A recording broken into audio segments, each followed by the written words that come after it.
bahasanya ma'rifatul ilah qabla ibadah. Disyaratkan dalam sebuah ulama, yajibu 'alal insani ma'rifatul ilah qabla ibadah. Wajib bagi setiap manusia ma'rifat kepada Allah sebelum ia ibadah, karena ibadah itu adalah sebuah perbuatan yang sangat berat.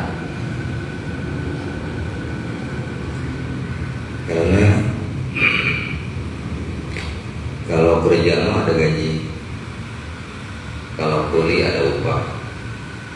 Tapi kalau ibadah mah adalah sebuah penghambaan kepada Allah Subhanahu wa Ta'ala yang sebenarnya tidak mengharapkan upah, tidak mengharapkan gaji, walaupun menurut iming-iming berdasarkan kaul fatwa para guru, maka orang yang ibadah itu bakal dikasih pahala, bakal dikasih ganjaran.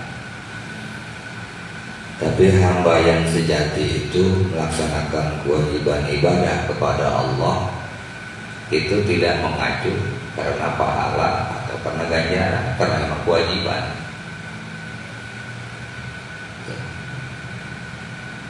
Beda dengan orang kerja.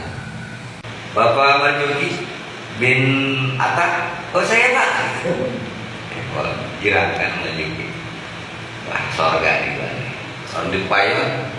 Bapak ini ada mereknya, Jama'atul Muhibbin, keren. Rombongan orang-orang yang cinta kepada Allah, laisa lahul jazaa illal jannah, yang balasannya adalah surga. Itu iklannya tuh di Pepayonnya, ada bacaannya. Kan Marjuki pede itu. Iya Pak, saya duluan enggak Pak, gitu kan. Begitu pas ngacung, Marjuki suruh maju. Malaikat berdua dogak. Pak, mohon maaf, apa? Bukan di sini Pak tempatnya. Keluar Pak. Disuruh keluar. Marjuki disuruh keluar. Maksudnya apa nih Pak? Maksudnya sudah tidak berada di tempat ini. Ini bukan tempat Pak. Tapi di mana? Ditaruh di tengah-tengah yang panas matahari kan. Maksudnya apa nih malaikat? Maksudnya Bapak sudah keluar dari ranah dari rombongan ini. Sejak kapan? Ya kalau menurut catatan kami, sejak Bapak punya anak nih di dunia. Sejak Bapak punya anak, cinta Bapak tumbuh terhadap anak, mengalahkan cinta kepada Allah. Sejak itu nih, Anda itu sudah dicoret dari daftar muhibbin. Aduh, Marjuki kekulingan kan? Kekulingan, aduh, tahu begitu mau gua agak kawin. Tahu begitu mau gua nggak mau punya anak. Kalau bakal kebengbat mah, kirain kali cinta sama anak bini itu juga amanat, boleh. Hingga dilarang cinta sama anak itu. Karena hakikat keindahan itu kan memang nikmat.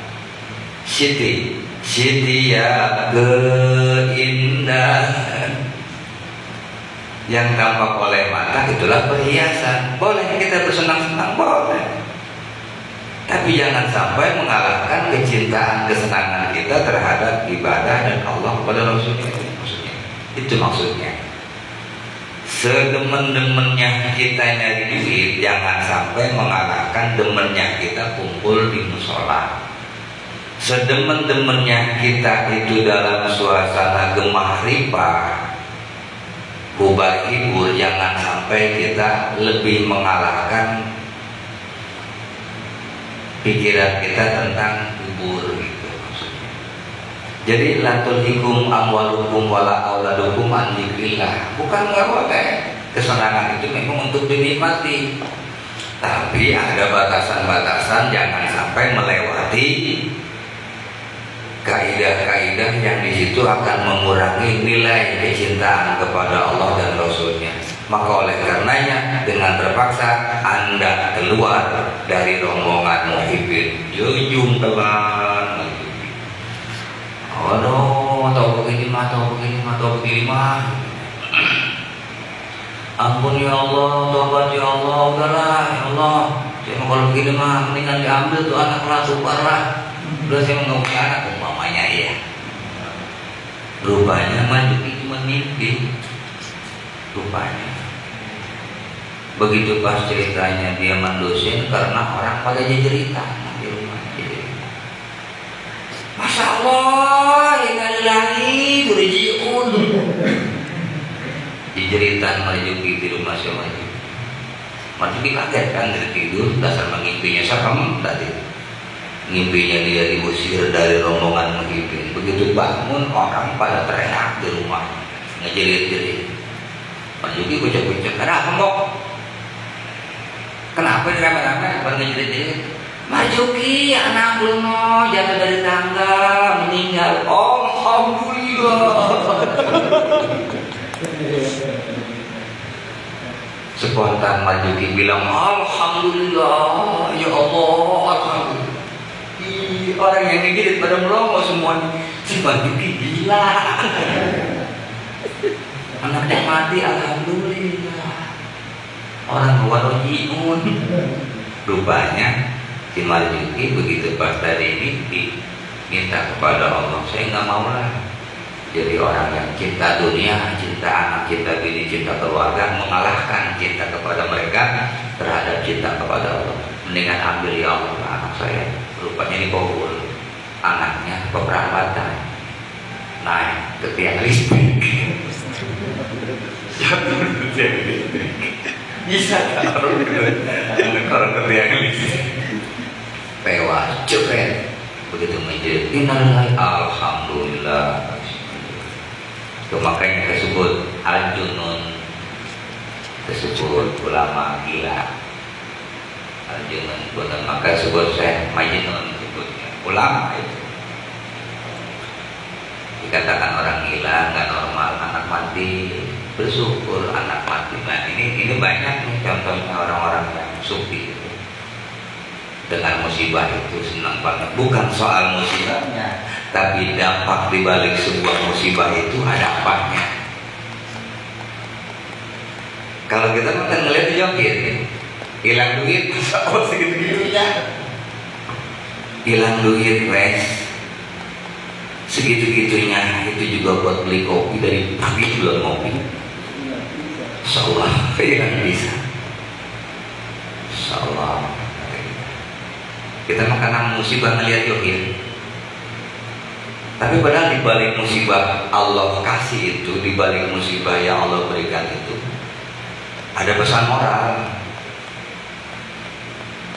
Satu, iza asobatun musibah qalu innalillah. Satu, mengingatkan kepada hakikat Allah Subhanahu wa ta'ala.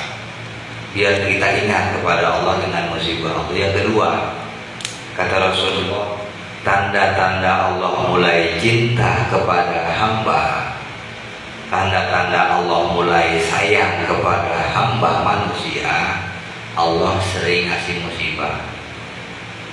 Makanya kalau dikasih musibah, kita berhusnuzon saja, Allah mulai melihat siapa kita, mulai melirik siapa kita.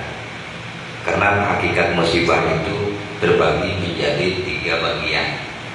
Satu, musibah itu bisa berupa ujian, musibah bisa berupa teguran, musibah bisa berupa balasan.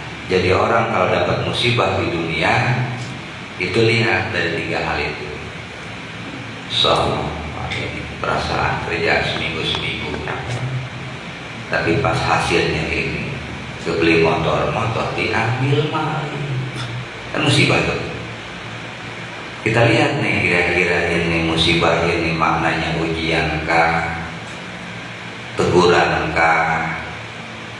Sebab kata Nabi, musibah itu kalau kita terima dengan sabar, dosa kita bakal diampuni.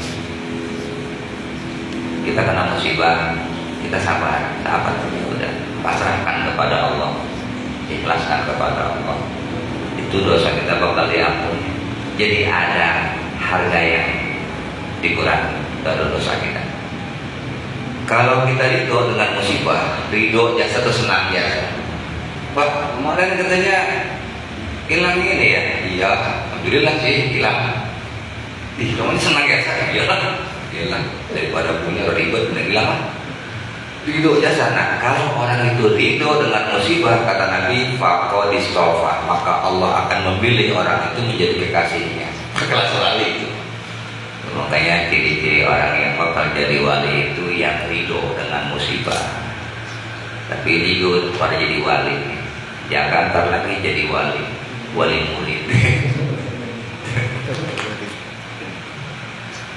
Ntar lagi jadi wali nikah.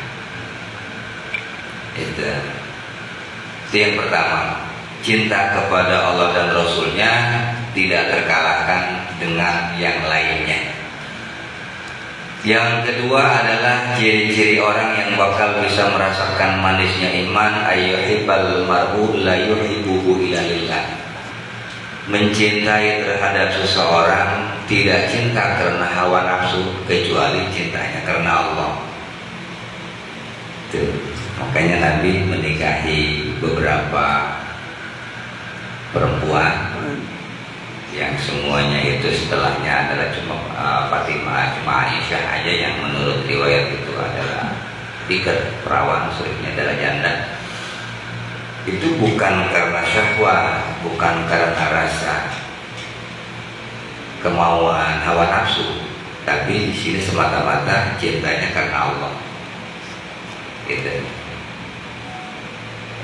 Saling cintanya seseorang itu, senangnya sama seseorang itu bukan karena yang lain kecuali hanya karena Allah Subhanahu wa ta'ala.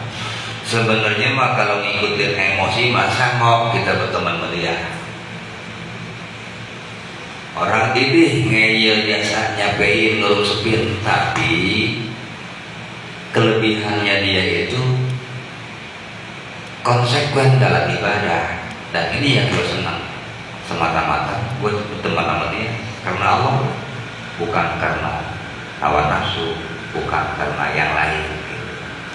Cintanya terhadap apapun, cinta terhadap harta, terhadap istri dan keluarga, ini semata-mata karena Allah menitipkan itu kepada kita.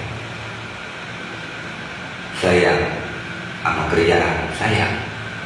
Makanya saya komitmen selama sehat saya bakal bekerja dengan baik di demen dunia, bukan soal dunia, karena pekerjaan ini adalah peluang yang Allah amanahkan kepada saya.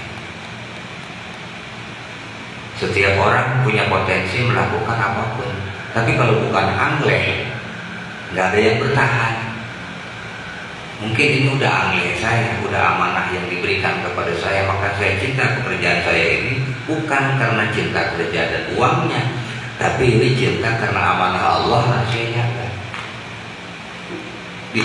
Dia mau ini setia biasa, iya, bukan soal cinta kepada sejati manusianya, tapi karena istri dan anak itu adalah amanah pemberian Allah. Saya sayang mereka agar mereka menjadi orang-orang yang menjadikan ladang pahala buat saya kepada Allah Subhanahu wa ta'ala.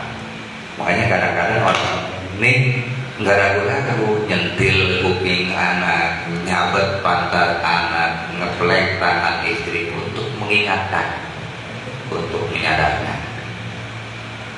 Itu yang kedua. Yang ketiga, orang yang bakal merasakan manisnya iman adalah wa ayyakraha ayyauda fil kufri ba'da an qadallahu minhu. Ketika seseorang itu sudah berada di ranah iman, dipaksa kayak bagaimana juga biar dia jadi ingkar lagi, nggak mau. Orang kalau udah ngerasain manisnya iman, walaupun dirayu kayak bagaimana, nggak bakal mau lagi melakukan sesuatu yang akan menjadikan dia itu kembali kufur kepada Allah Subhanahu wa ta'ala. Gitu. Jadi tiga perkara tersebut seyogianya harus kita tanamkan dalam diri kita. Yang pertama, bangkitkan kecintaan kita kepada Allah dan Rasulnya Jangan sampai terkalahkan dengan cintanya kita kepada yang lain. Yang kedua, kalaupun kita harus menyayangi sesuatu di dunia ini, jadikan kecintaan itu semata-mata memang karena Allah Subhanahu wa Ta'ala. Dan yang ketiga, kita harus komitmen, harus meyakini betul, jangan sampai kita mau tergoyahkan lagi dengan bujukan rayu iblis yang telah Allah berikan kepada kita sebuah kenyamanan dalam iman. Karena hanya bujuk rayu kita kemudian berpaling lagi dari iman kepada Allah Subhanahu wa Ta'ala. Tiga perkara ini mudah-mudahan tertanam dalam diri kita, yang kemudian dengan tertanamnya ketiga perkara ini, nikmat atau manisnya iman itu bisa kita rasakan. Yang terpenting keimanan kita menjadi sempurna kepada Allah Subhanahu wa Ta'ala. Wallahu ambishawab. La ilaha illallah Muhammadur Rasulullah. Allahu akbar. Rabbana aslim lana nurana waghfir lana innaka ala kulli syai'in qadir.